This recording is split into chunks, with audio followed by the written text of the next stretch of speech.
So while that does that, I'm gonna pull up our SASA PowerPoint, and no one is allowed to judge the insane number of tabs I have open. Yeah, so hopefully we're live on our sites. Oh, what is playing music? Oh, our PowerPoint plays music now. I forgot about that. Yes. Okay, sorry about that. Anyways, for Save Ancient Studies Alliance, today we have an expert Q&A with Dr. Jeremy Swist on ancient studies and metal music. SASA stands for Save Ancient Studies Alliance. Our mission is to reverse the current downward trend in the study of the ancient world, and our live events is one way of doing that. And let's move on to the next slide. There we go. You can find SASA all over the internet just by searching Save Ancient Studies. We're on Facebook, Instagram, Twitter, YouTube, Twitch. We have a Discord. I think we have like a LinkedIn and stuff. We're all over the place. Just some protocol: be kind and respectful, listen and ask thoughtful questions throughout the event. Please send in your questions. This is part of why we love having live events. So you guys can ask what you want from these experts. Please be patient with technology and those administrating it. This is like my second time running one of our events, and I'm getting like pouring wind and rain. So if we have some tech issues, I'm sorry, but hopefully it'll be smooth. So our events are live streamed on Twitch, YouTube, and Facebook. And then afterwards, the recordings of those events will be saved on there. So if you couldn't watch live or you want to share this with a friend, you can go grab the links from those platforms. And most importantly, have fun. Yeah, if you want to, support SASA, especially in being able to do more of these events, because we all are volunteers. For as little as $3 a month, you can become a recurring donor. You can also donate one time if reoccurring is just not going to work with your finances. We would so greatly appreciate it. It allows us to continue to have these events, because Zoom's not free if you want more than 45 minutes. And we'd love to be able to pay our wonderful volunteers that make everything we do possible. And yeah, last of all, thank you so much for joining us. And with that, I will hand it over to Jackson, one of our wonderful SASA volunteers. Great. Thank you so much, Sage. Today, we are honored to have Jeremy Swist, who is a PhD in classics from the University of Iowa and is currently a lecturer in the Department of Classical Studies at Brandeis University. His research interests include Imperial Greek and Roman historiography and rhetoric, the study of late antiquity, most pertinently, classical reception and heavy metal music. He has written in several book chapters and articles in peer-reviewed publications, including Satan's Empire, Ancient Rome's Anti-Christian Appeal, and Extreme Metal for Metal Music Studies. He blogs regularly at Heavy Metal Classicist. Save Ancient Studies Alliance is honored to have Dr. Swist present the lecture, quote, Ancient Studies and Metal Music Studies from Discography to Bibliography. After Dr. Swist presents his lecture, we'll have a Q&A session. So, Dr. Swist, thank you again, and please take it away. Share your screen. All right. Thanks, Jackson, Dylan, Sage, Ali, for inviting me to this, and thanks to everyone who showed up on whether it's a Saturday afternoon here in the States or Canada, or Saturday evening over in Europe and elsewhere. I'll share the screen now. Okay.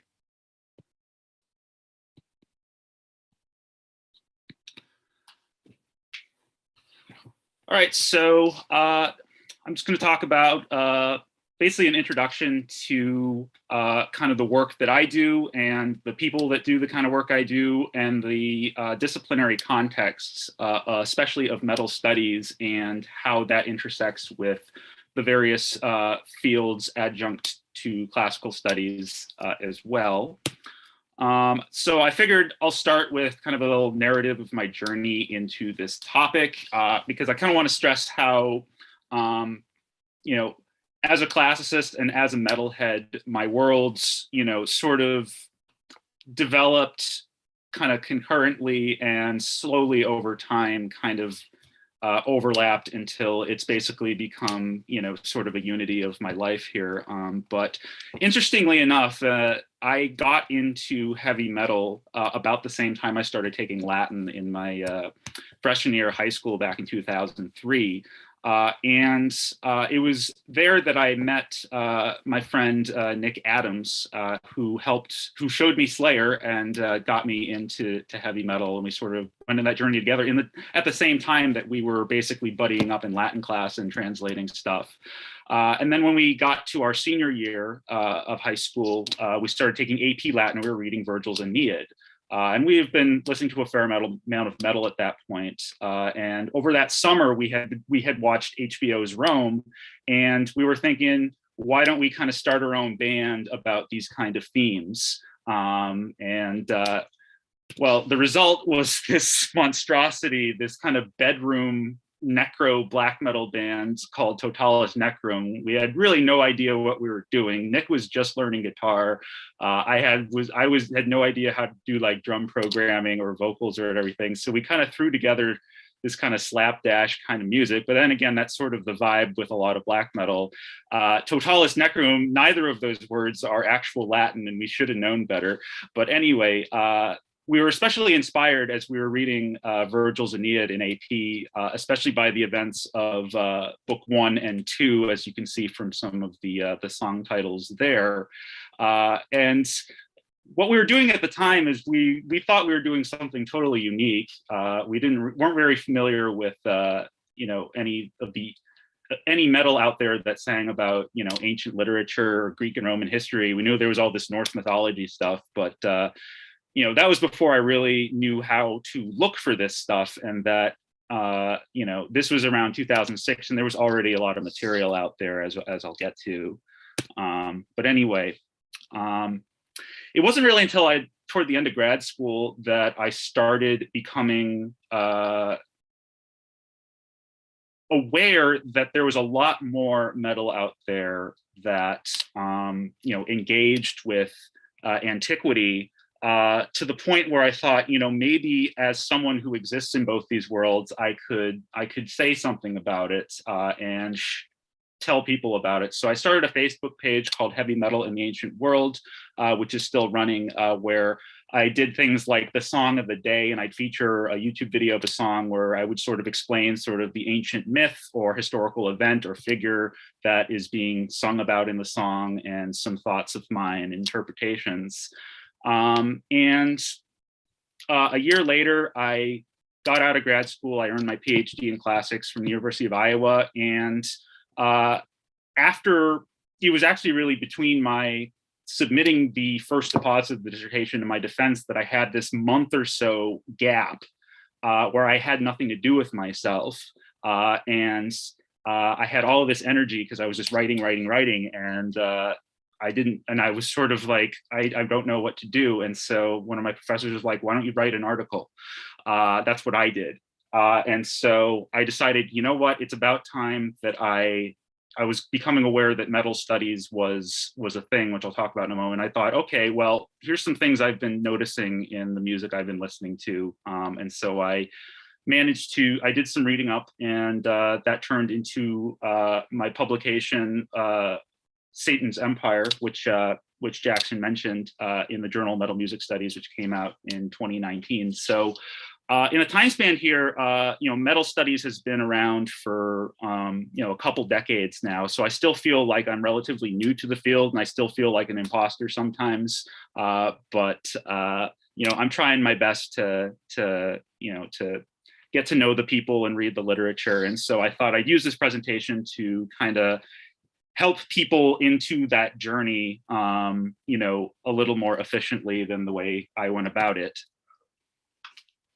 So I'm going to try to go through this really briefly, just for some context here. Kind of a crash course on the history of heavy metal, and my metal studies friends who are showing up, please forgive me for this really truncated version of it. But as some people are aware, the history of heavy metal goes way back to its roots in rock and roll and blues. And in the early 70s is when bands like Black Sabbath and Deep Purple kind of got the genre going, focusing on kind of heavier sounds, instrumentation, and focusing on darker themes: depression, drug use, war, and the occult, and other sort of themes of reaction and rebellion and alienation from, Cold War industrialized society. And this music eventually developed a counterculture around it, a sort of a scene, and in white working class male youth groups in England and North America. And metal continues to be a kind of a white male dominated scene. However, as we'll see in this history, it has come a long way in the past half century in terms of becoming more inclusive and diverse in terms of gender, race and color and all that other and other demographics. In the 1980s is when we have the so-called new wave of British heavy metal, and sort of a golden age of metal starts, in many people's minds, where metal is spreading across Europe and North America and elsewhere, and new genres of metal are developing at this time. And this is also when metal is becoming really noticed by society, and this is where we get a lot of stigmatization of metal. This is when we get satanic panics. This is when we get the PMRC hearings and Tipper Gore and all of that.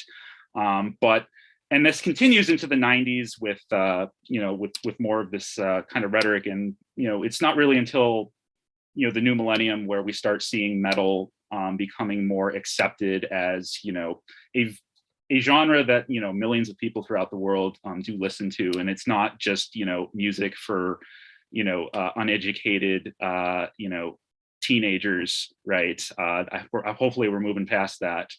In the mid to late 80s, we see metal getting more extreme with the development of black metal and death metal. And we also see metal starting to become globalized in various places in South America with bands like Sepultura, in Japan, as well as Australia, New Zealand. Try to be more quick here. Also noteworthy for kind of what I'm talking about, it's in the late 80s that we see metal starting to transition from sort of more stock themes of rebellion and transgression into adopting themes of history and heritage, and sort of this notion that metal's kind of rebellious nature can be channeled into a quest for authenticity and a rejection of modernity, and the alternative being pre-Christian pagan traditions in places like Scandinavia, for instance. This is when kind of Viking metal gets going with bands like Bathory. By the early 90s, we have those types of sentiments also combining with types of extreme metal like black metal in Norway, and this is where we see the origin of metal becoming some genres of metal and some fringe elements of metal taking on extreme politics. As you can imagine, this kind of rejection of modernity can, in favor of pre-modernity, can lead down that path. And that's part of what I have been researching a lot lately. In the late 90s, early 2000s is when we see metal becoming increasingly popularized. This is where we see kind of crossover genres like nu metal and metalcore coming to the fore. But also we see other genres like power metal and folk metal, which again is a lot of this metal oriented toward heritage and pagan traditions. It's really at this time that we see metal scenes and bands and artists developing throughout the world, including in the global South. And I think in the past decade, we've experienced a bit of what I would call a bit of a renaissance of not just traditional styles of metal, but even more quote unquote old school styles of extreme metal, like old school death metal. And it's just a great time for metal because there's so much good stuff coming out year after year. It's not just listening to the classics over and over. It's a good time, and it's exploding. It's also in the past. Go ahead. Yeah. Yeah. One of the interesting things about this brief history that I'm only noticing now is that it's in the late 80s, that kind of second generation of heavy metal that adopts Western themes, history, heritage. Mm-hmm. That first generation of metal is working class, primarily did not have an education. I'm thinking of the kind of the makeup of Black Sabbath, all of whom had no education outside of 1415. But this late 80s, if Dina Weinstein is correct, there's more middle class, more kind of educated. This is the beginning of metal finding popularity in a kind of more economically prosperous milieu in Scandinavia and the United States. So is that kind of correlation correct, that as metal becomes more suburbanized, more going into pockets of economic success, that the more educated themes develop? I think so.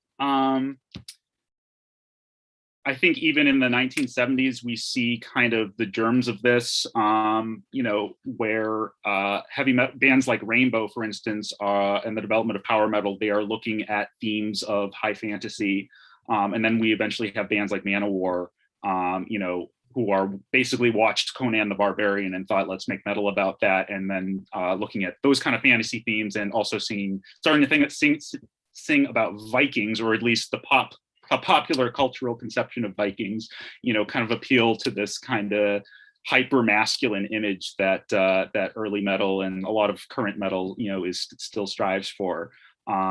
So, it's not necessarily, that bands are becoming more educated. I think, I think there was, I wouldn't undersell the education of, some of the original, bands, but there's also just certain very influential bands started doing this. So Iron Maiden, for instance, is one of the most influential bands of all time. And they started singing about ancient Egypt and Greek mythology, and had various songs about various,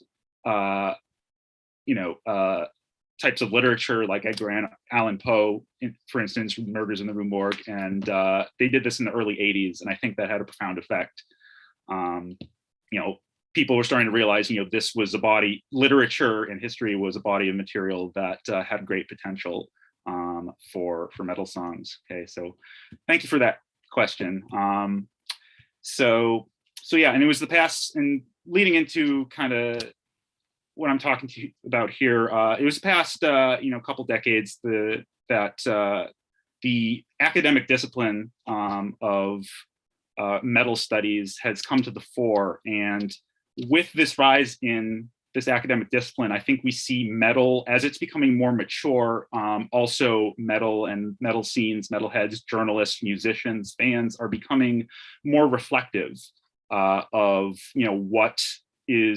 what the kind of themes and individuals who kind of have made up this scene. And there's becoming more, as also the scene is becoming more globally diverse, there's also more concern about inclusion and representing gender more equitably. And also, in counterpoint to the rise of right-wing bands in the 90s, there has been coming to the fore far left bands and anti-fascist bands to sort of counteract that. And those have become more increasingly accepted in the past few years than they were before that, when they were met with a lot of ridicule. And there's still a long way to go. I think this could be a whole other talk, where kind of the some of the issues with the metal scene in terms of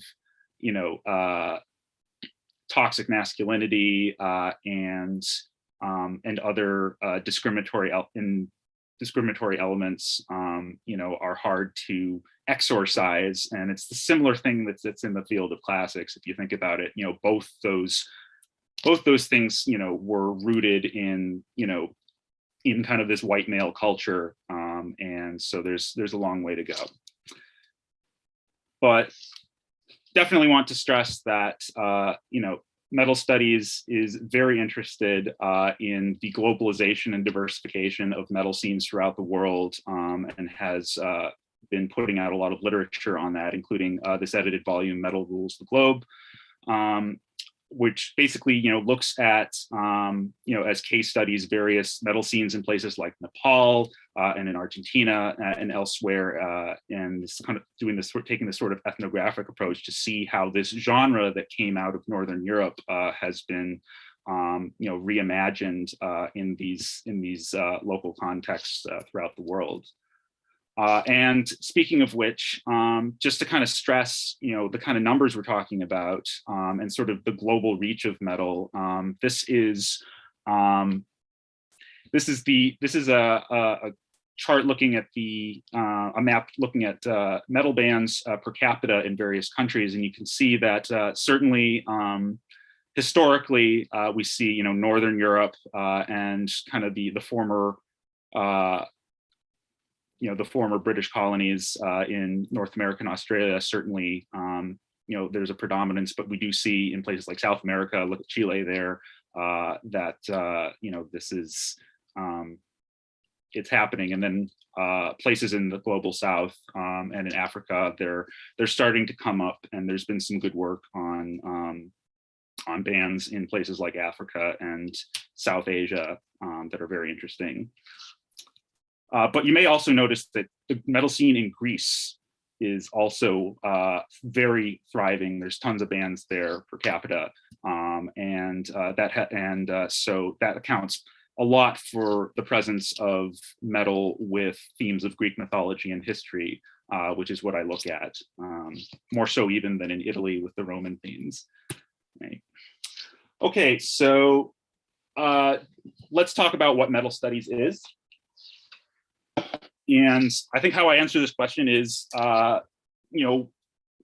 with these various descriptors. So first off, metal studies is interdisciplinary. What I love about this this field is that, whereas it really depends on people who are established in other fields, bringing their skill sets together and working with people in various other fields in the arts and the humanities and the sciences and social sciences, as well as in more industry based folks and journalists. And so it's not just people who are developed immediately in the study of music and the arts, musicology, but also people who do gender studies, economics, communications, media studies, and of course people who study history, then languages and literature that are involved here. Metal Studies is also organized. There is the International Society for Metal Music Studies, ISMMS, which I'll look at the website in a moment. And that's been a great resource for bringing all these various scholars together. And we have conferences. There's a biannual conference, international conference. The last one was in Nantes in France, and the next one will be in Mexico City next June. And it'll be a conference focused on heavy metal in Latin America. Okay, so, and there's also various other events and social media networks. There's an ISMMS Facebook group, and there's also a classic or a metal study social hour, kind of bi-weekly Zoom meeting that I was just on, and I think some folks came on for this. So hi guys. And there's even university courses and academic programs. Metal study scholars have developed, courses in metal, in their various institutions, including at the University of Victoria, where there's a metal studies program run by Shama Boyarin, as well as he runs a conference as well. Finally, metal studies is published. ISMS has a journal, Metal Music Studies, that is a peer-reviewed journal. Where I had that publication, and so it's been running since 2015, and there's a lot of great work in there. But there's also several monographs, edited volumes, lectures like this one, as well as a bibliography that we'll look at in a moment. And then there's a lot of other public scholarships, articles on internet sites and things like that. So there's a lot out there to explore. Okay. So here's an example. This is a student from Shama's Metal Studies program at UVic presenting, his senior project there on black metal and Nietzsche. Okay, so yeah, this is something you can have students, do projects on. And I've certainly had students interested in, the reception in metal of various ancient topics because there's so much out there. Okay. So I thought we'd dive in. Whoopsies. We dive in a bit more into the ISMS website, again, which is a great resource. Let me, got all the tabs here.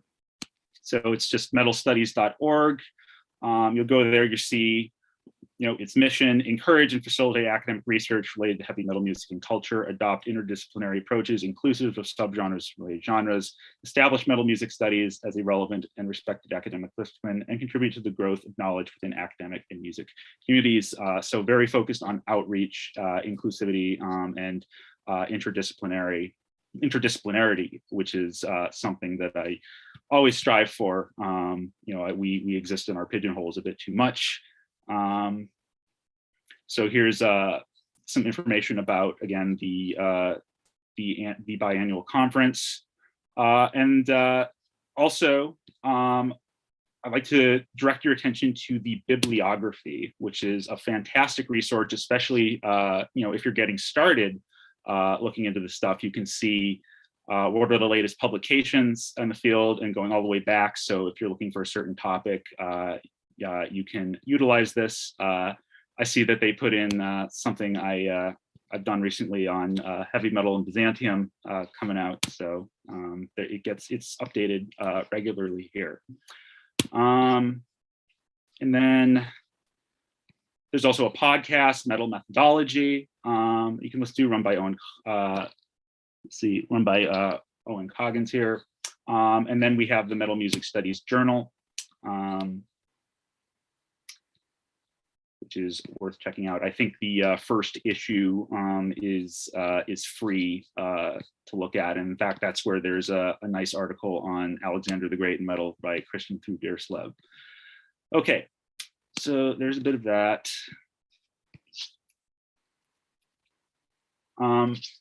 So I thought I'd call your attention, if you're starting to get into metal studies, you probably want to be familiar with, at least to some degree, with some of the foundational monographs. So one of the first metal studies books was by Dina Weinstein, whom you mentioned previously, came out with a sociological study of heavy metal culture, in the early 90s, called Heavy Metal Music and Its Culture. Metal studies has moved beyond a lot of what's in this book, especially in terms of research on gender in metal. So I encourage you to look at the work of Anamanda Joya, Rosemary Hill, and Lena Dawes and others. But another important book came out in around 2006, I think, was Keith Con-Harris's Look at Extreme Metal Music and Culture. Con-Harris focuses a lot on the idea of transgression as sort of a source of cultural capital within metal, and that has very interesting ways to think about that have been very influential.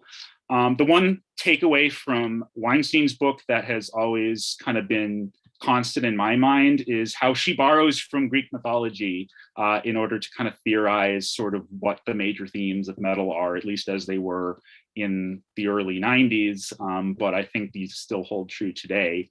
So I thought I'd give a little quotation of her book here. And she says, "The major themes of heavy metal fall into two clusters defined by binary opposition, Dionysian and chaotic. Dionysian experience celebrates the vital forces of life through various forms of ecstasy. It embodies in the unholy trinity of sex, drugs, and rock and roll. The Dionysian is juxtaposed to a strong emotional involvement in all that challenges the order and hegemony of everyday life, that is chaos, monsters, the underworld and hell, the grotesque and horrifying, disasters, mayhem, carnage, injustice, death, and rebellion." Okay, and so I think this is kind of a useful way to look at, what metal is both celebrates, but what also it opposes, at least in the abstract. And you can see here, well, how some people might find who, subscribe to these themes might find in various material from ancient mythology and history a lot that would gratify these types of tendencies, right? It's right there, and there are some songs there about Dionysus. He is a frequently mentioned god in metal songs. Some more monographs, more recent monographs to pay attention to, I think, are especially those that have been coming out in the Emerald Studies in Metal Music and Culture series, and what have been some great work that's come out lately has been autoethnographies of people in various metal scenes. So for instance, there's Lena Dawes' book, What Are You Doing Here? A Black Woman's Life and Liberation in Heavy Metal, as well as Jasmine Shadrack's Black Metal Trauma and Subjectivity in Sound. And so her experiences as a Black metal musician in the UK. But there's also books that are looking at more critically at themes of masculinity and race and nation in metal, especially in places in Northern Europe where they're where they're kind of harkening back to Celtic and Norse heritage by the likes of Carl Sprackling here. And there's also been a lot of great edited volumes. I already mentioned Metal Rules the Globe. A relatively new one has come out, Heavy Metal Music in Latin America. And so this is where you can really see a good variety of what is to offer here. And also there's some good monographs and volumes on metals dealing with language, literature, and history. So for instance, in multilingual metal music, there's a chapter on the use of Latin in metal, which is quite interesting.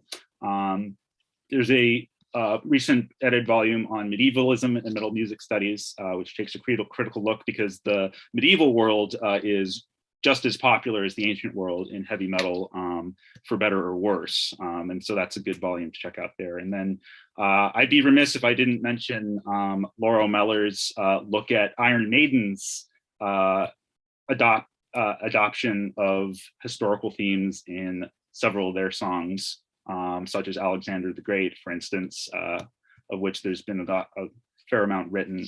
Okay, and rumor has it he's coming out with a second volume where he looks at a few more things. Okay, and then I'd also like to call attention to that there are some metal scholars who are also in biblical studies and looking at metal's reception of the Bible and early Christianity, such as my colleague Charlotte Naylor Davis, who has published on such themes, and you can subscribe to her Patreon, where where you can kind of interact with her and see more of the work that she's doing. She is co-organizing a conference with me next February that I'll talk about at the end of this presentation. Okay.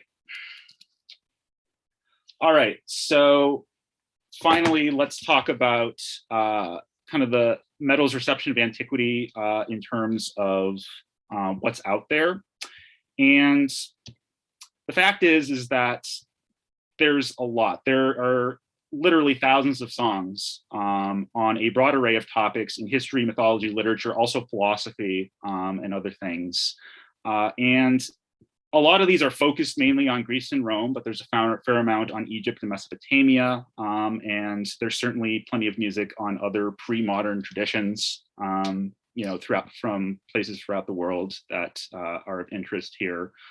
But there's a lot more on, Greece and Rome, reflecting the fact that metal, is traditionally based in Europe and North America, and there's this sort of, kind of this Western bias that comes with it.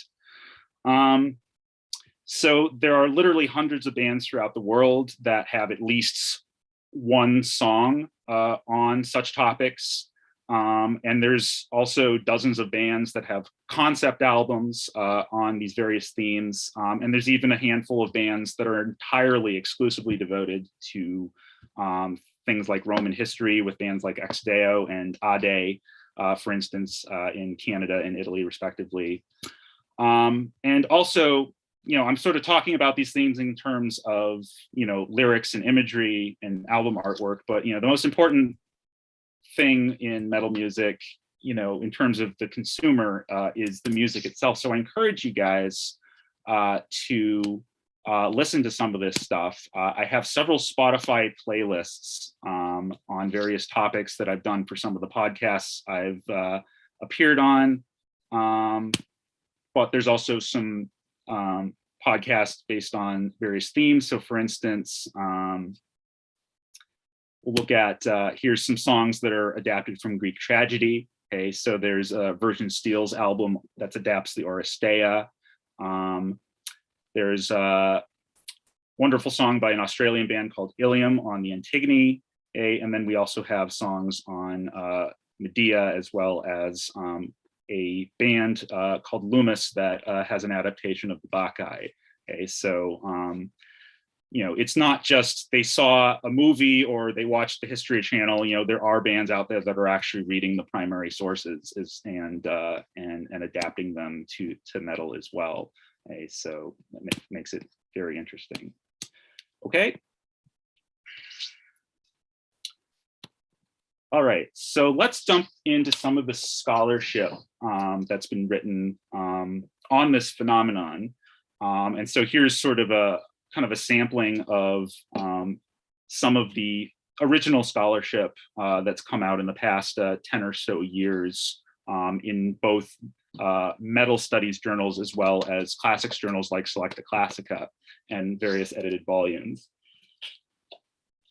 So the first thing I'd like to call attention to is the fact that there is an edited volume on classical antiquity and heavy metal music that was co-edited by Chris Fletcher at LSU, Louisiana State University, and Osman Umarhan at the University of New Mexico. And these two guys are, along with Christian through Derslev, I consider, the people who really laid the groundwork for the study of the reception of ancient Greece and Rome in metal.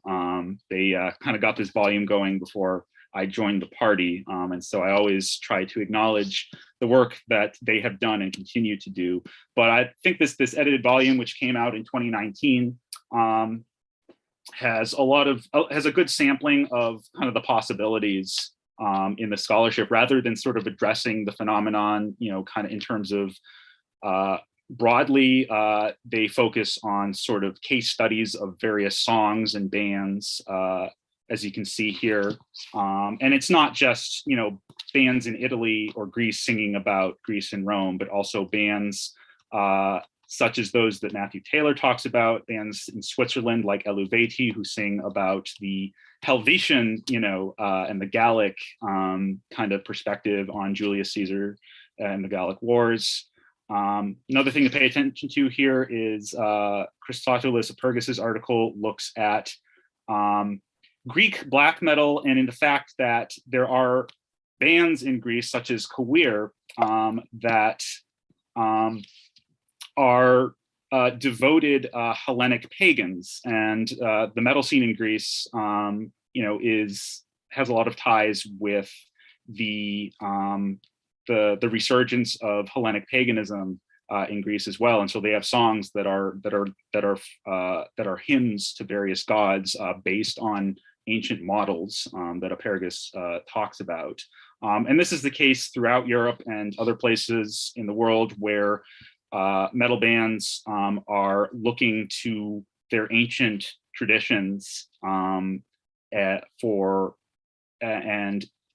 expressing, their authentic identity and their sort of nostalgia for, this pre-modern past that way. Okay. What's also good in this volume is we have a few articles on the reception of ancient women from mythology and history in this volume. And I think that's something there should be a lot more work done. Okay. And also this volume points toward, the fact that it's not just Greece and Rome that's being received and that demands attention here. So for instance, the Egyptologist Leila Olavarria at the University of Birmingham has an article on the reception of ancient Egypt. And here's where, and she talks about how Orientalism, which, was a thing, in the Egyptomania of 100 years ago, a lot of the tropes of it are being kind of perpetuated by a lot of, especially Western Western metal bands. And so a lot of things that demand some critical attention. That said, I would like to show that the reception of classical antiquity is also there's also expressions that are more positive in the reception of certain women figures such as Boudica and Zenobia and Thamyris, reflecting, I think, the greater diversity and gender diversity of metal bands with women musicians, singing these kind of songs and presenting these figures, in a more positive light rather than the often kind of sexualizing and sexist tropes that women in metal songs can be presented as. So the next thing I'd like to kind of point out is my blog, and not so much for self-promotion, but the fact that I have compiled a bibliography on which is sort of a subset of the metal studies bibliography, where you can go and I regularly update it with the scholarship, both academic and public scholarship on the reception of the ancient world and heavy metal. So I have some monographs and volumes, some journal articles from metal music studies and others. And there's certainly a lot of book chapters. Let's see, one thing I would call attention to, if I can find it. Never mind. And then there's some public scholarship here on places like the SES blog, as well as some YouTube videos of presentations. So I encourage you to take a look at that, if you have time. Okay. Jackson, did you have any burning questions just to break up the rhythm here? So I'm not just. Yeah. So I think when I look at bands, especially these kind of neo-pagan bands in Iceland or in Scandinavia or even in Greece, I'm always kind of, worried, or rather I'm, my, shall we say, liberal democratic semi-left-wing tendencies are a bit put off, because it seems that so many of these appropriations of the past are used for problematic political and ethno-nationalist ends, right? And I think we see this a lot in the black metal scene, which tries to revive that pure white pagan tradition before it was infiltrated by the Jews or by immigrants, etc. So, is there you bring up quickly anti-fascist kind of left-wing metal? Is there a metal that looks to the past but at the same time kind of rejects those problematic kind of right-wing appropriations or nationalist appropriations? Absolutely. And you're very right to bring up the fact that the development of a lot of these bands parallels kind of the resurgence of far-right politics and the new right in Europe and North America and elsewhere. And these various bands kind of drawing from pagan traditions and looking at Norse religion, Hellenic religion, as necessarily tied to place and race, which is definitely a problem, because that leads very quickly to fascism and white supremacy. And that's a thing that I've been studying a lot lately. However, there are also bands and prominent bands that are engaging with these traditions, and engaging with them positively. However, they are quite vocal in pointing out that these traditions are not exclusive. Okay, this isn't for white people only. This is stuff that we're proud of, but this is something for everyone to enjoy, and that they're very clear that they do not privilege their own group over any other. So bands like Atlantean Codex in Germany are an example of this. They have a lot of songs that engage with themes of antiquity, and they sing a lot about. They have this sort of pre-modern nostalgia in their music and longing for tradition, but at the same time they even put on their album covers, we are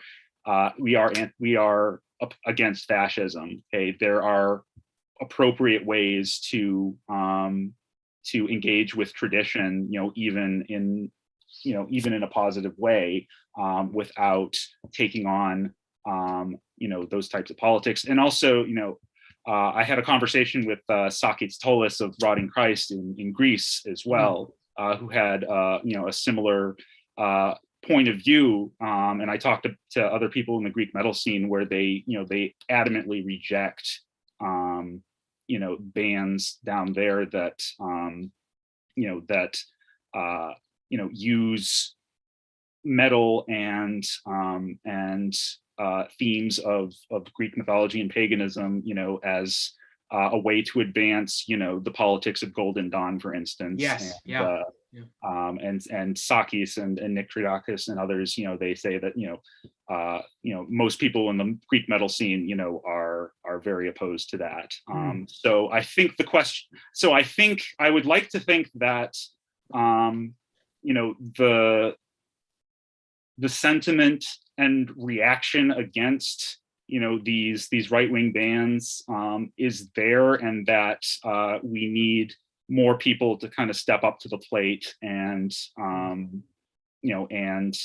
make those kind of statements, because the issue, I think, late in the past few years is bands, try to stay out of this conversation because they don't want to alienate people on either side. And there's been situations lately, like with the Steelfest announcement, where it's becoming harder and harder to kind of play things both ways. Okay, so good question. And I think that reminds me so much of Keith Con Harris's book, Extreme Metal. He mentions in his conversations that there's this almost self-imposed naivete on politics in the metal scene. Like metal, people in extreme metal, they're so focused on music, or rather, they're focused on participating in these scenes that they want to put politics aside because of the potential divisions or the kind of moralisms, metal, that ethos of think for yourself, radical individualism, I think in metal history so frequently trumps like legitimate critiques of political illiberalism or fascism or racism, etc. Yeah, what you're describing is what Keith Con Harris calls, let me see if I get it right, reflexive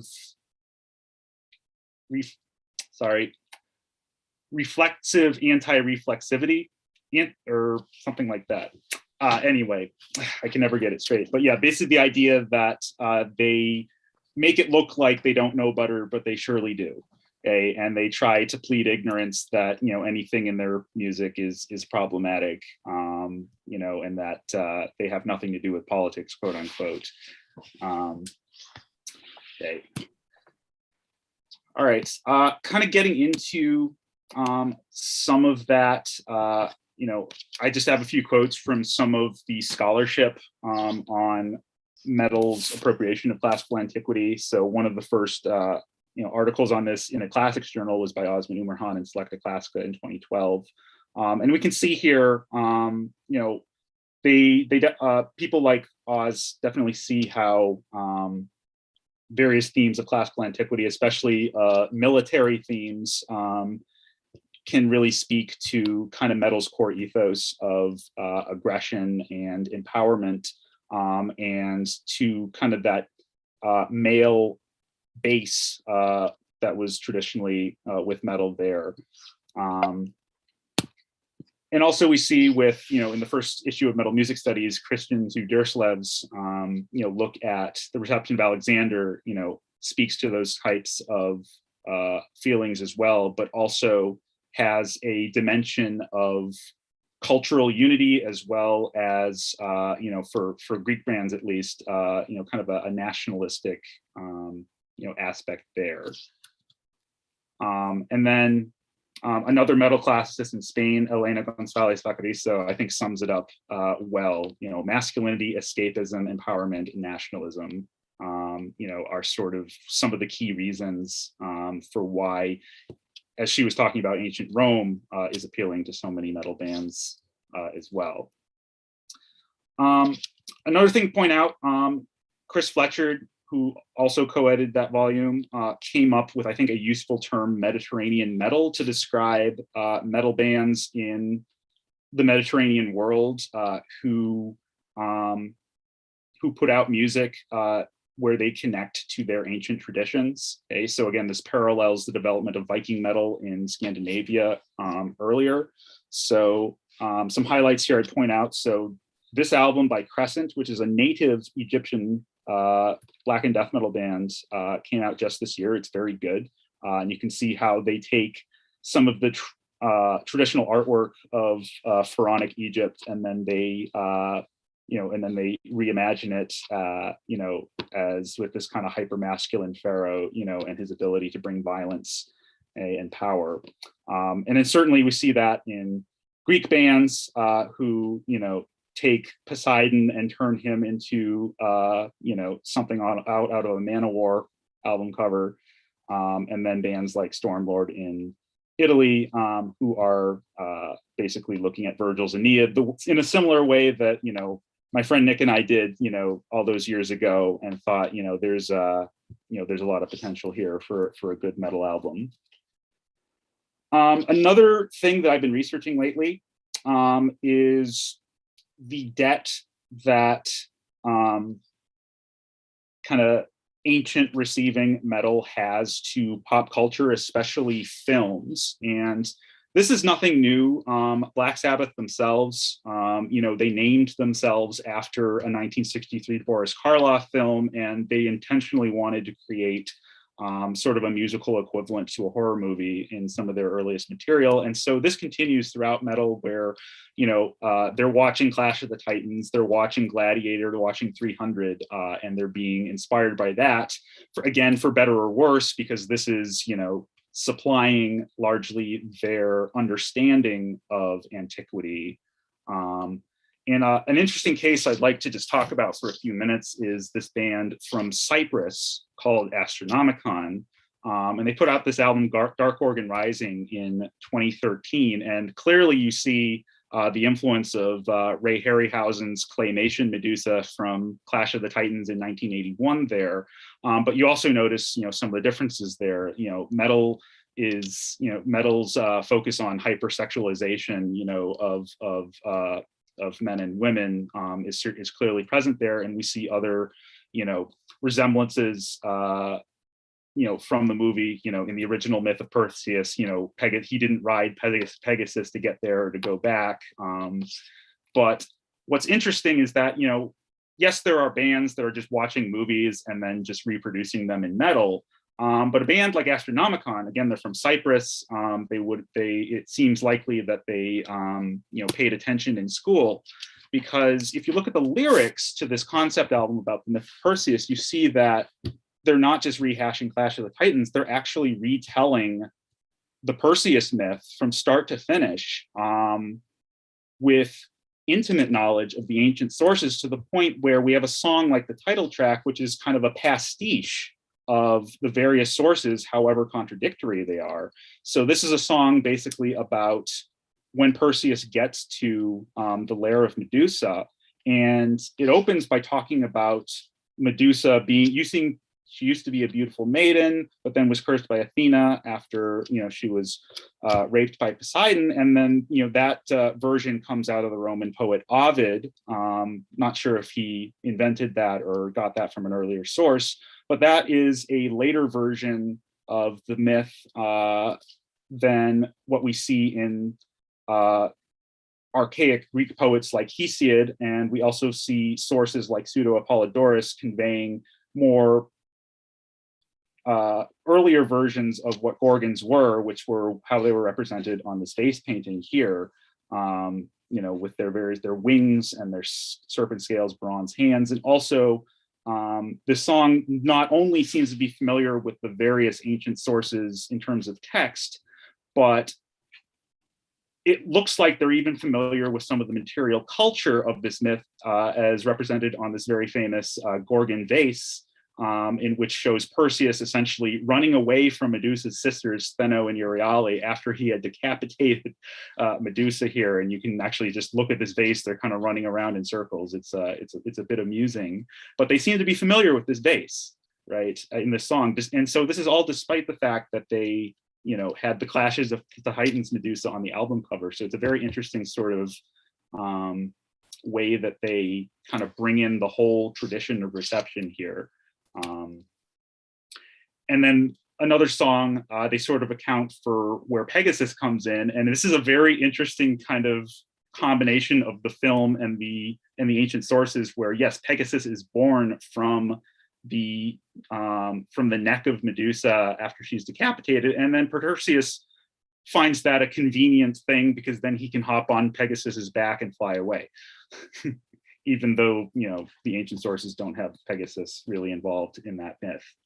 So this is just an interesting little case study to show that this isn't just that some bands they do their homework, they do their research, but at the same time they're also using an album cover with the Harryhausen Medusa in order to have that sort of familiar touchstone that'll grab the consumer's attention. So looking both ways. And of course, if we look at bands that sing about the Spartans, the Battle of Thermopylae, the Stand of the 300 is also one of the most popular elements of antiquity that's received throughout heavy metal. And we see certainly the influence of the film 300 on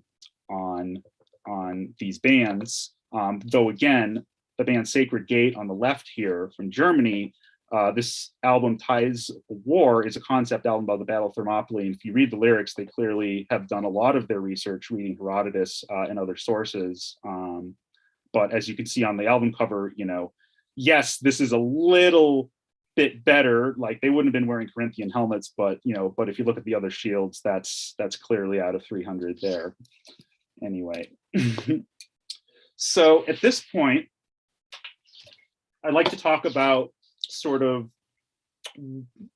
some of the tools that are available for doing research on heavy metal. And for in metal studies, a lot of us, for better or worse, rely on this open access database called the Encyclopedia Metallum, or otherwise known as the Metal Archives. And this is sort of again, it's an open access sort of Wikipedia style database, which of course has its issues, because it's that format in terms of scholarly rigor.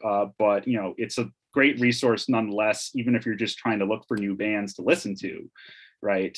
And so what I use this a lot in my research, especially with the advanced search function, where I can search for bands and albums, but especially songs that might mention in their titles or in their lyrics various topics. So I had about a year ago, I had a thread on Twitter where I was like, give me a topic from antiquity, and I'll show you a metal song that's about it. Okay, and so let's do that now. What do you got? Give me a figure or a Claudius. name. We'll do Claudius. Claudius. Okay. So what do we got here? We've got 28 songs, and you'll see that a lot of them have to do with the Emperor Claudius. Yep. So for instance, Britannia, certainly songs probably about Boudica, for instance. There's a song called Locusta, which is about the person who allegedly poisoned Claudius. there's a song about Messalina, okay, Claudius's wife. And then, of course, then you'll have some false positives here. So, for instance, there's a song about the Emperor Julian, and Claudius is one of his names, et cetera here. Okay. So there you go. So there's just, any other... A part of me wants to mention like Samson or Goliath, but there's a band Samson that was Bruce Dickinson's first band. So I don't want to give that. Dylan, what do you have? Yeah. Gilgamesh. There should be some stuff on Gilgamesh. And I'm glad you asked about, non-Greek and Roman stuff, because there's plenty of that. There's 74 songs that have Gilgamesh in the lyrics. And again, these lyrics, not all of these songs will be, here is a retelling of the Epic of Gilgamesh. Well, I guess this one, but there could be songs that sort of mention him sort of as an exemplum, or, sort of as sort of a flavor, and the song's actually about something else. But there is certainly, there's certainly a fair amount. And I think at this point, I'd like to mention the work of the Hungarian metal studies scholar, János Fejes, who is looking especially at Mesopotamian myth and other, and the reception of kind of world mythology in general in heavy metal. And he's building a database, on all of this, and we'll be writing a book, I think. So there's a lot of good stuff to look forward to there. So I'm glad you mentioned it. Okay. All right.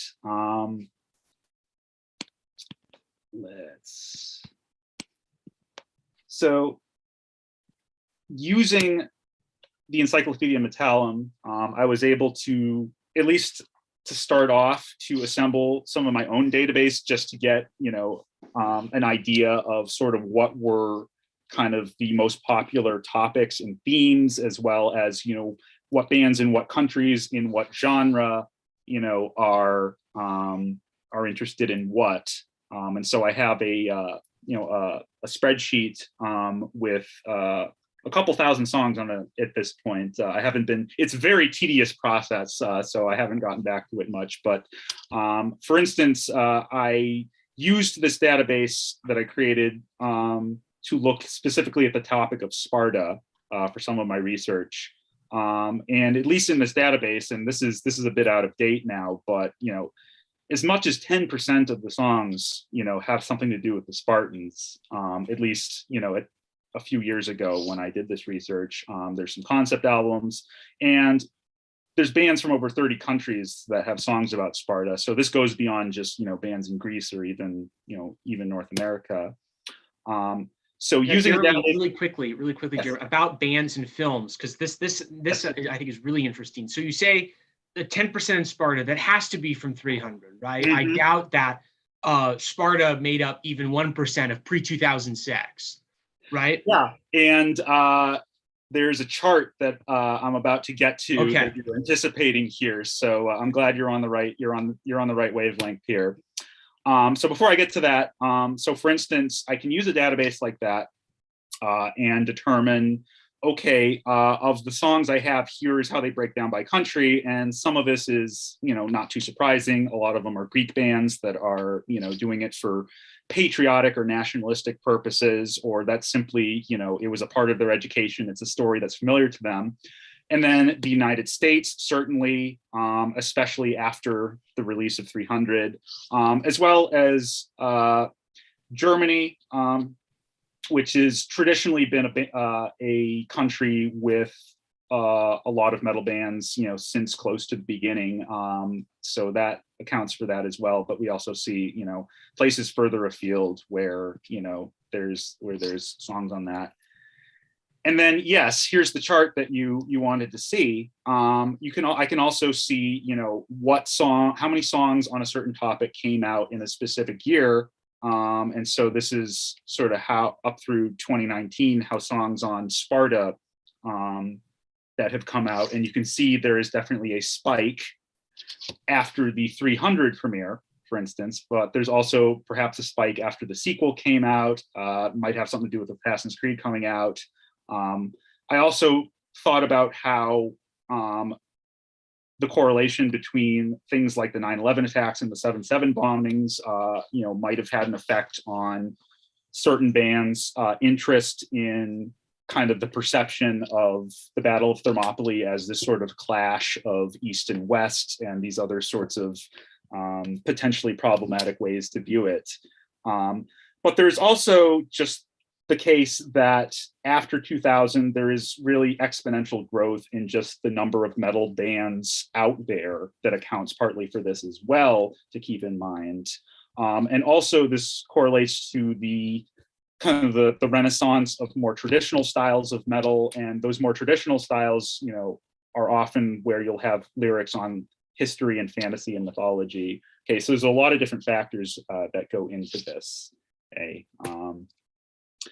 Another interesting way to look at this data is, again, a lot of these songs are focused on military history and political history.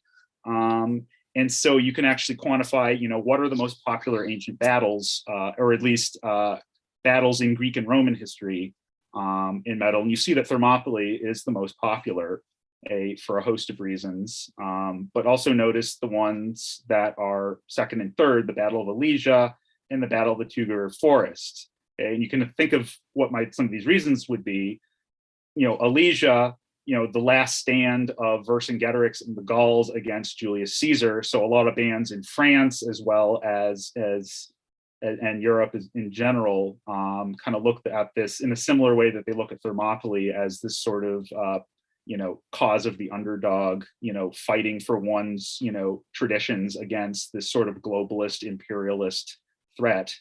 And then the Battle of the Teutoburg Forest, similarly, though that was a victory over the Romans. And so there's a lot of bands in Germany, but also elsewhere, that take inspiration from this battle and find it appropriate for metal song. And this goes back to, of course, the Romantic period, where this sort of battle was kind of fetishized as sort of the quote unquote birth of the German nation there, which again can get into problematic territory. And speaking of problematic territory, and this is sort of getting toward the end of kind of my presentation here, so thanks to everyone for bearing with me, is the fact that, as you mentioned, the effect of 300 and its incorporation into American politics, but also European politics as inspiration. So we certainly see in the attacks on January 6th, we see Spartan helmets, Molon Labe flags, references to Julius Caesar and whatnot that have been critically documented by sites like Curtis Dogius's Pharos, which basically looks at various appropriations and misappropriations of themes from antiquity by right-wing groups in America and elsewhere. And one notable participant in the January Capitol insurrection was a man named John Schaefer, who is basically the mastermind behind the band Iced Earth, which was a very popular heavy metal band from Indiana.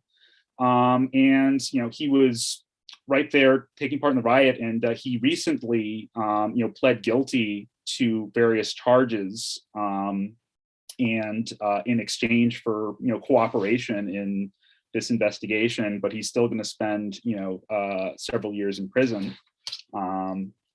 But a decade before he took part in the riot, he had a side project of Ice Earth called Sons of Liberty, where if you read the lyrics to this band, it's essentially clear that he is quite interested in right-wing conspiracy theories.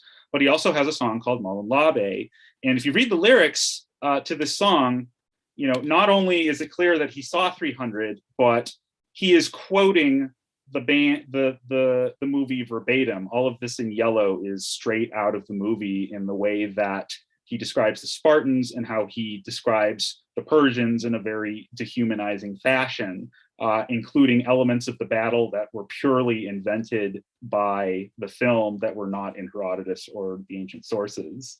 And so, there is continuity between how some bands, take inspiration from the ancient world and their various political activities. Okay, so again, you can't always, this goes into issues of separating the art from the artist. Well, here you go. What kind of separation can we make here, right? And again, a lot of my other research lately has been looking at how other bands, such as neo-Nazi bands that are prominent in various scenes, have appropriated the Spartans and other elements of antiquity, such as this Greek band Der Stürmer, looking at the Spartans essentially the same way that the Third Reich looked at the Spartans, seeing here using some of that propaganda.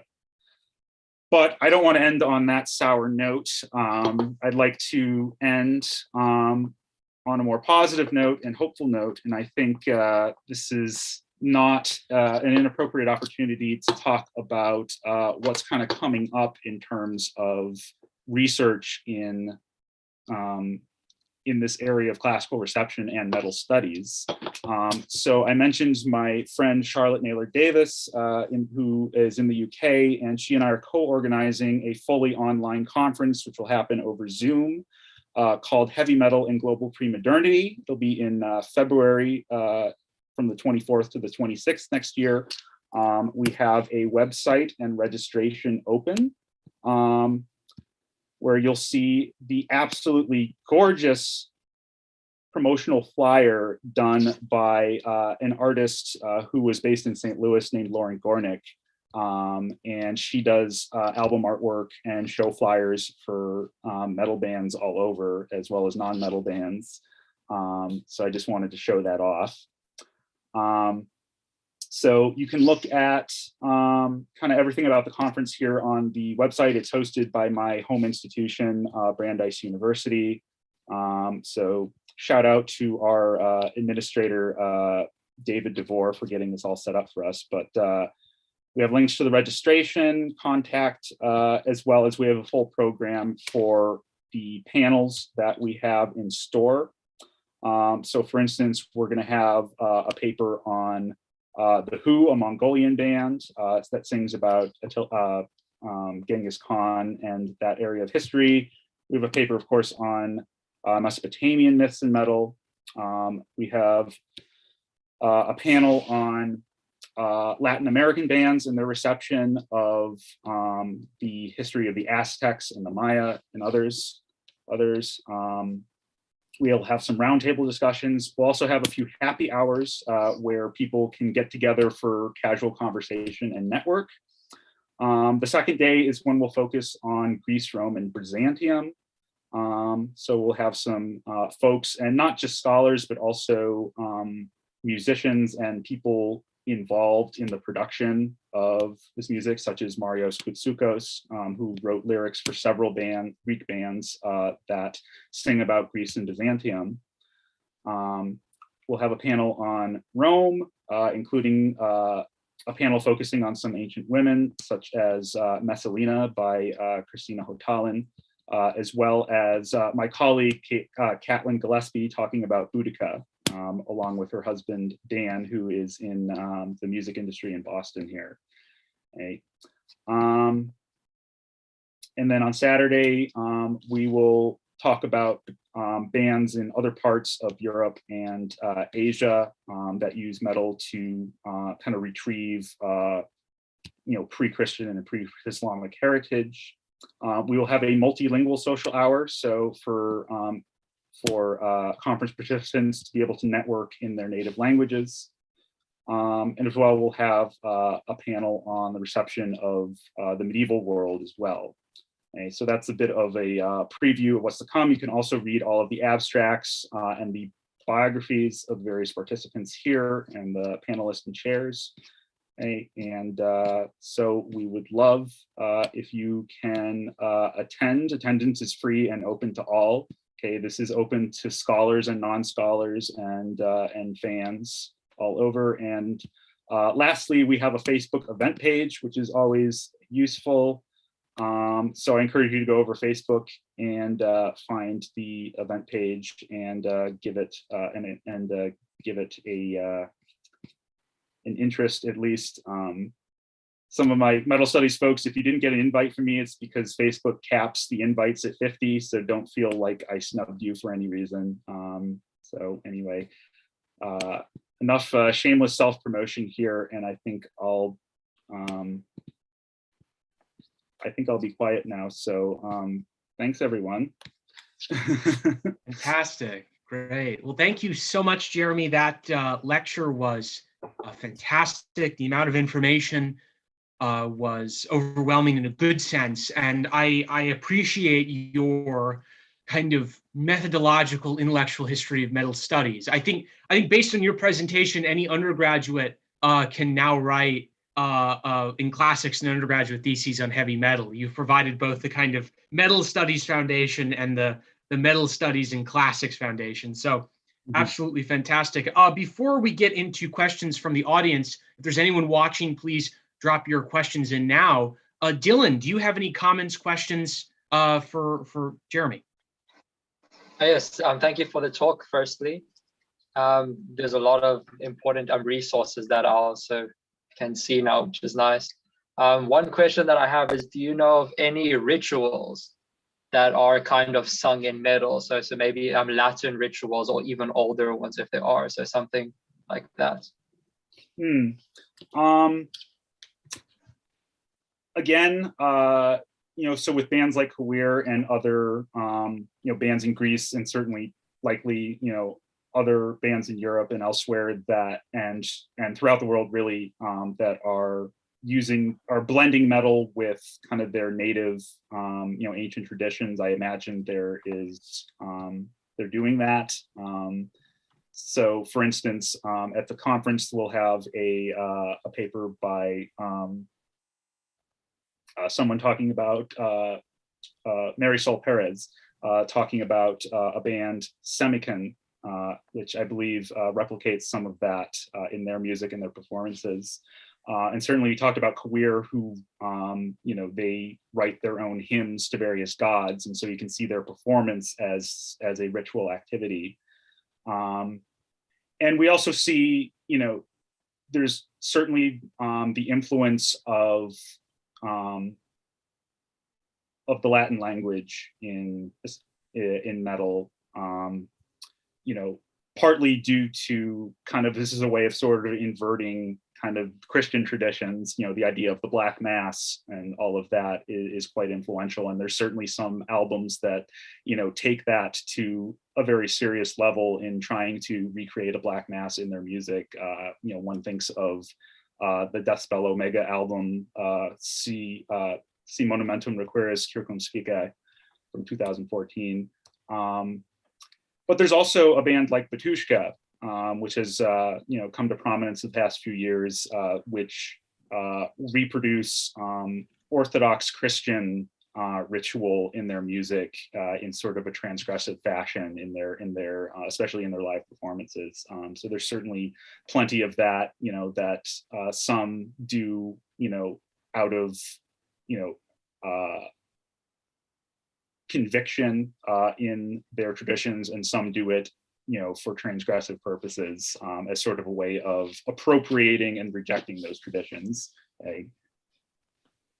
With regards to liturgy, in a non-classical sense, I would recommend reading Scott's Seasons in the Abyss, Heavy Metal as Liturgy, which he wrote for, I believe, Discus, which is a great look at a kind of, it's not classic, but it talks about the way in which this ritual black metal discusses kind of nihilism, meaninglessness, a kind of apophatic inculcation. So that's a great place to start for at least I would think the more philosophical relations of metal and ritual liturgy. Yeah. Cool. Thank you. So in the chat we have some great questions. One is a kind of a what if, or it's on, do you think that Cacus and Hercules scene from Virgil would make a good theme for a metal song? So putting on your creative hat, do you think that that scene from Virgil would make a good metal song? How would that look in your ears, or sound in your ears? I'm not familiar with any songs on that episode, though I agree it is pretty badass. Let's see, there is one song that mentions Caicus, and it's by a band called Heimdall, and they're an Italian power metal band, and they're also the band that have a song about Dido that was talked about in Rumerham and Fletcher's volume. And so there's a song on Caicus called Hero, or it's on Hercules probably. And let's see here. Okay, it's in their Aeneid album, which makes sense. So I'll just share the screen again, just so that we can take a look at it. Because this is sort of what I do every day. I think about, oh, what does metal have to say about this topic, and is there something there, and so this is something you can just do kind of for habit. So basically, we got Heimdall here. So this is a typical whoopsies. This is what you'll see for a band's profile on Metal Archives. You have a lot of good information here, what label they're signed to, what their themes are. These are also useful for search function. You can see their discography here, and if there's lyrics published, they often make it onto the site. Though one challenge with using the site is there's also a lot of music on here where the lyrics are not available, and so kind of the data is skewed toward releases that have lyrics available, though there's still something to be said for song titles. And then you can get the lyrics here, and you're sort of at the mercy of the site for whether they're faithfully transcribed. As classicists, we're painfully aware about transcription error throughout the ages, and so this is sort of an example of that. But you can see here we have a song essentially looking at book 8, right? And kind of retelling everything that goes on in book 8 here. And you see, where's Caicus here? There we go. So while touring the landmarks of the future Rome, he recalled the Golden Age, Hercules' victory over the half-man monster Caicus, the figure of Saturn that gave local law and order to the name of Latium. Okay, so we see here a very close, faithful retelling, which is not even in the lyrics here, actually. Some bands, when they have these kind of concept albums, they actually have in the lyrics booklet, they have kind of a summary of the story or the episode in the story, and then the lyrics themselves will be more of an impressionistic kind of take on it. So that's another thing to look out for when you do lyric searches. Sometimes it's kind of prefatory information and not just what they're actually singing. So good question there. Okay, cool. I see there's another comment. Well, it's just a comment saying that they find it funny that metalheads love 300 and relate to the Spartans. I did have a response asking, is there any bands that write from a Persian perspective? Yes. Because, yeah. Yes. And I'm embarrassed that I forgot the name, but there is a band from Iran that sings about the Achaemenid Persian Empire, and in fact they have a song on Xerxes that looks at Xerxes in a very positive light, as a figure who had this. Basically, they look at the Achaemenid Persian Empire as an alternative to the Islamic theocracy that they have now. They look at the Persian Empire as a multicultural and religiously tolerant society, and so they certainly draw inspiration from that. If somebody can bring up, actually, I can do this on Metal Archives. Okay, so this is my method here. I don't just encyclopedically know all these things. I have to look at Metal Archives. So if I type in Xerxes in the lyrics, that brings up 44 entries.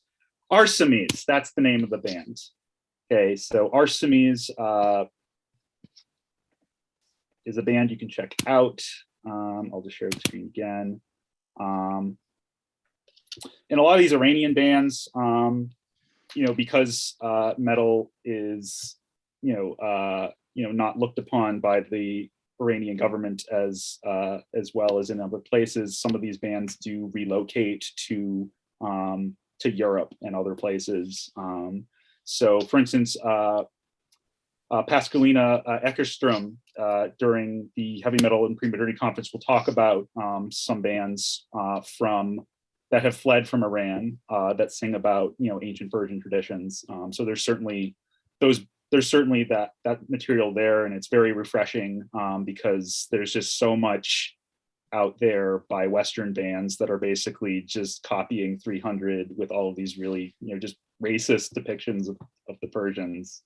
So, but yeah, but to address Charlotte, hi Charlotte, to address your remark, that is an interesting observation because metal tends to kind of identify with groups that have been historically stigmatized and maligned, right? And I think what accounts for the Spartan thing is that they look at the Spartans as the underdog, right? This is the few against the many, which is sort of an allegory for some kind of the community of metalheads and their antipathy, their antagonism to mainstream society. They look at the Persian invasion as sort of this force of globalism, imperialism that's trying to erase, one's kind of traditions and identity. So that's probably what accounts for that, even though, this is sort of what the Spartans were fighting for was a lot of this kind of hegemonic, patriarchal, stuff. Good. It's very interesting. One, it's going off and kind of also speaking about, issues of religion, issues of theology, is there's a quote from, again, this book, which I grabbed when you mentioned that this is Weinstein's Heavy Metal, Its Music and Culture, which is very, very dated, but nonetheless is still one of those essential texts for this and Walzer are those two kind of foundational texts for metal studies. There's an egregious quote that she says that I think is pertinent. She says, metal lyrics do not attack God and certainly do not malign Jesus, ellipses. Heavy metal is not directly anti-Christian. Those are her words, end quote. And so how does metal use the ancient past to attack God, malign Jesus, and present an anti-Christian vision? So again, Weinstein published that in 1990, I think, originally, and I don't think she was quite even aware that Norwegian black metal was becoming a thing then. That's when it was just getting started. So I would only say that, this is just, it's because of the time she was writing it. And, she was not too much focused on the development of extreme metal in the late 80s with bands like Morbid Angel and Incantation, which had, very blasphemous anti-Christian lyrics, out of conviction and not just, Venom, being satanic for show and shock value, right? So Deicide, another. Exactly. Yeah. Exactly. So, and I write about this in my Satan's Empire article about how, various bands like they portray the persecution of Christians by the Romans in a very different light than, the hagiographies do, essentially celebrating it as a way of, kind of finding this kind of spiritual kinship with the Romans as against a common enemy, which, has become the sort of the sort of wider scapegoat of Christianity, standing for everything that is wrong about modern society is sort of eventually what had become, sort of stock and standard in metal, and I think it's hard to tell when a band is, wearing a pentagram or an inverted cross, to what degree they're actually, anti-Christian, or they're just using those symbols in order to, because that's the discourse, those are the symbols that identify them, as fitting into this kind of music. But it's certainly very complicated, and I don't think metal is inherently anti-Christian, because there's certainly plenty of people who not only listen but also create metal that are in various denominations of Christianity that don't see their faith as incompatible with this music. So, for instance, in our conference, we'll talk about a concept album by a band in Utah called Judicator, who wrote an album about the early Byzantine general Belisarius. And the person who wrote the lyrics, the frontman, John Yelland, was a recent convert to Orthodox Christianity. And he uses this sort of narrative of Belisarius, he turns it into sort of this sort of quest of these various challenges to his faith as he goes through his career in these sort of ups and downs. And so I find that there's plenty of potential for using metal to express those things. As has been the case from early on. So, for instance, the band Trouble from the 80s, they were using these Christian themes, and and they're a fantastic band. And their singer Eric Wagner passed away recently from COVID, and that was pretty devastating. So, kind of a little tribute to him. Yeah, and Marcus Moberg writes a lot on Christian metal and the kind of how do Christians interact with metal, vice versa. Mm-hmm. So that's great. Another question from the chat is, so you mentioned that apart from cover art or lyrics, you might also analyze melodies in the music itself. I wondered, how do you go methodologically about this study of reception in the melodies of the music function structure itself?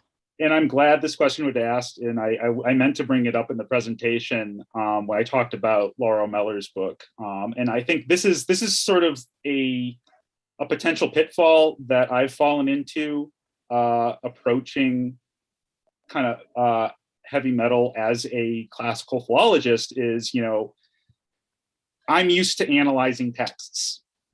That's my job. And I certainly have some facility with analyzing material culture and art as well. So lyrics and artwork, are sort of what I can fixate in order to interpret a lot of this music. But the fact is that, even though we read Greek tragedy and we interpret it, Greek tragedy is just what we have of Greek tragedy is just lyric sheets.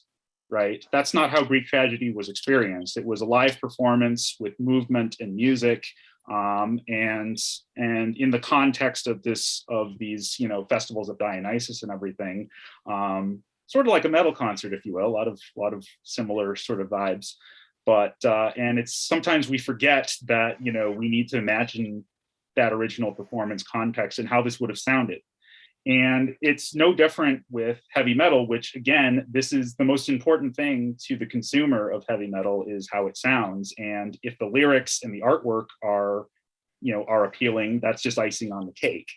And that's why I think the interdisciplinary nature of metal studies is so essential, is because there's so many people in this field who are musicians and musicologists and familiar with that aspect of the music that we can collaborate with in order to arrive at, a better understanding of this. And there's certainly people who are, like me, metal classicists who are actually musicians and, play guitar and whatnot, like Chris and Oz, who are able to better connect the music itself to the lyrics. And I try my best to do some of that.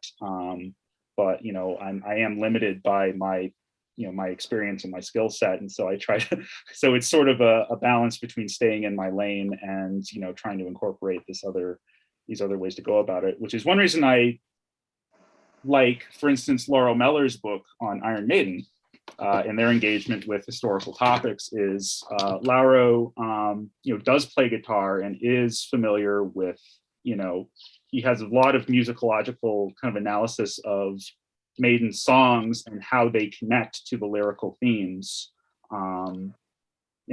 So I think that's a very important part of this that I encourage people who are more musically oriented to get into this with, because there are I can certainly say things like, kind of the general outlines of the music is, being very aggressive and loud and instilling feelings of power and kind of these senses of evil and darkness and other things that you can connect to the themes of the lyrics, but there isn't really things like, oh, it's in the Phrygian mode or whatever, and that's traditionally with this. And I'm just like, ooh, Phrygia means something completely different to me because I'm a classicist, but I digress. No, I ran into the same problem when I was doing a metal paper. There's a book by Andrew L. Cope called Black Sabbath and the Rise of Heavy Metal Music, which I was thinking, oh, this is fantastic because I want to look into kind of proto-metal or kind of socioeconomic beginnings. And what I discovered is that's this very erudite, complex analysis of how Black Sabbath appropriated blues chord structure for their music and then how that was developed. So I'm like 50 pages in, I'm like, I don't understand a single thing that's going on.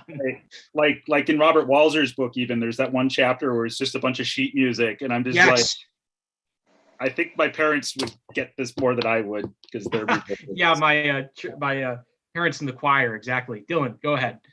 Yeah, well, I play guitar and I can follow the music quite easily. So like the follow-up comment with the melody is something that I've noticed. So like some of Iron Maiden's songs, especially if they're trying to emulate the sound of ancient Egypt, they would use a harmonic minor sound. Yep. And that's more like, there's not really ancient Egyptian.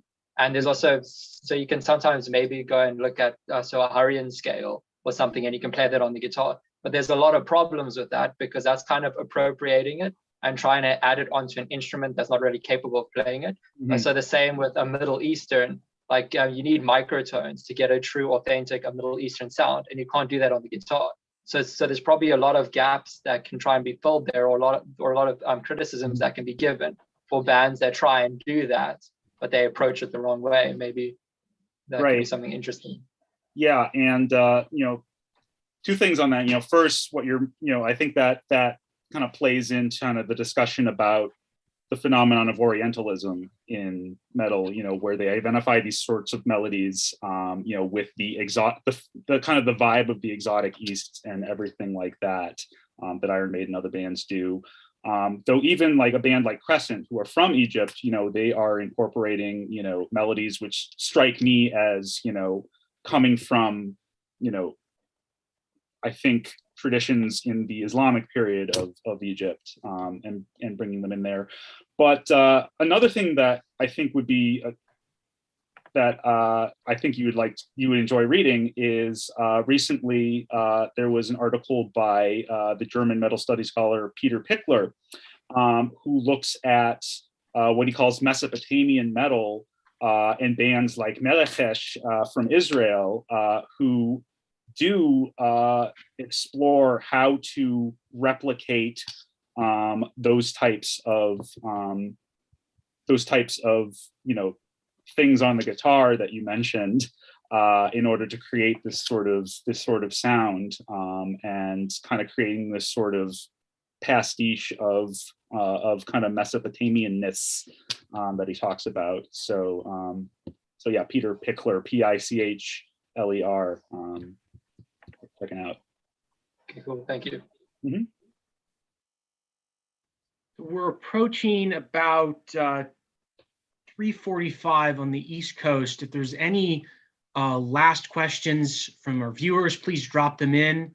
This has been just a phenomenal conversation and lecture. We could go on all these topics for a long time. So I suppose just one last comment from me is, let's say I'm an undergrad, I'm interested in classics, right? I'm interested in heavy metal. What would you, as a heavy metal classicist, say, like, how should I go about studying this? I mean, you brought up the kind of, here's the core research in metal studies, here's the core research in heavy metal reception. But as an undergrad or even a graduate student, what would you recommend to say, these are the opportunities or the interesting throughways which you could study and participate in this academic subdiscipline? Well, this sounds like a good, if somebody, if a student came up to me after class to ask that question, I would invite them to office hours. Okay. And because what I would want to do with that is ask that student, what are they interested in? Okay. What topics in antiquity are they interested in? Okay. And also, what kind of metal do they like? Okay, what are their favorite bands, and then kind of use that in order to kind of guide them toward, things that they might find interesting on both those fronts. Because, I got into studying this stuff because, I was listening to certain bands like Aborum, for instance, in Manila Road that had songs about ancient Rome and the Aeneid and whatnot. And so I was like, these are some of my favorite bands and I want to write about this stuff. And so I want to follow what I'm passionate about. And so I would try to, see how I could use that as sort of a way to lead them in, not kind of overwhelm them with, all of this scholarship and everything, because I think that's, you don't have to, I think, to start off with, have to read everything there is to be read initially. You can sort of explore things for yourself, and, see what you can come up with and then engage with scholarship after that. Which is sort of what I did. Don't try to publish anything before you've read some of the scholarship, but there's so much you can do on your own with the resources available that I think that's part of the excitement. You don't have to go through the scholarship to the what's really the primary sources, right? And that's the thing, and that's also the thing in classics that, from the point of view of a classicist, that I think is something that I'm not as used to in metal studies kind of methodologies, is the fact that whereas in my field, I'm reading texts by people who died, over 1500 years ago, I can't talk to Virgil, I can't talk to Plato and ask them, what they were thinking when they wrote this. With metal, there's a lot more opportunity to actually interact with these artists, and I've done interviews for my blog with some, and I've communicated otherwise, partly to get image permissions, for instance, and that is data, that is citable stuff, and it's important because, there might be some lyrics out there that, you might go in a certain mindset and make some assumptions about, where they lean politically, but, then you have an opportunity to talk to the artist and they have a different perspective on this that, which is either, true, or they're trying to gaslight you with that whole, reflexivity thing. But, it's a great opportunity to actually talk to people and collaborate with people, which, I think in the field of classics, not enough is done. And so I've been trying my best to co-author things, co-present things with people in other fields. I recently had a presentation on Egyptian queens in metal with Leila Alabaria, the heavy metal Egyptologist. And that was a great experience. And so, I think metal studies is, really getting into that has helped me approach my own field of classics with new and fresh ideas and inspirations. So it goes both ways. Yeah, it seems like with heavy metal reception, with metal studies, it's just new enough, right? But still has a good amount of research that you're not reiterating, but you're not kind of wandering in the dark, which I think is so exciting about this this branch. Dylan, any last questions or comments for you? And I think then we'll wrap things up. No, I think that's all. Yeah. Okay, well, great. Well, thank you so much, Jeremy. This lecture and presentation has been absolutely stimulating.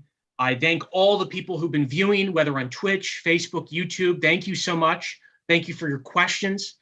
Please check out Save Ancient Studies Alliance website, as well as our social media, to stay in touch with some of the amazing lectures, live events that we do with regards to the classic world, the ancient studies, and the reception of that in our contemporary world. Sage, do you want to help us close out? Sure. I don't know if there's really anything else I would add to what Jackson just said. I just want to reiterate a thank you to everyone in this Zoom call that we're in that made this event happen, to everyone that was watching, sending in such great questions and comments. We really appreciate it. As Jackson said, please, go to saveancientstudies.org or any of our social medias to stay up to date on what we're doing. We have an Archeo Gaming event on the 17th for Hades. It's at 2 p.m. EST, and we have the creative director for Hades joining us, which we're really excited about. In January, we'll be having our May reading groups again, so hopefully more information on those soon. I know we have some on Mesoamerica, the Middle East, the classics world, so a great variety. And I'll just end it on that, and once again say thank you, and I'll stop the live stream now. Any last comments from you, Dr. Swist, about Yes. your research, your social media, how we can stay in touch with what you do? I'm at Metal Classicists on Twitter. That's where I do a lot of my public engagement, and also post pictures of cats every day, like one of my research assistants behind me, Freya here. But otherwise, just thank you so much for giving me the opportunity to come here and have a conversation about what I do and what I would love to see more people doing. And making it more of a conversation rather than just a formal talk, because I think that those are more productive. And thanks to everyone who attended and your thoughtful questions and comments. So thank you. Right. Thank you. Yeah, Thank you thank very you much. all. Bye-bye.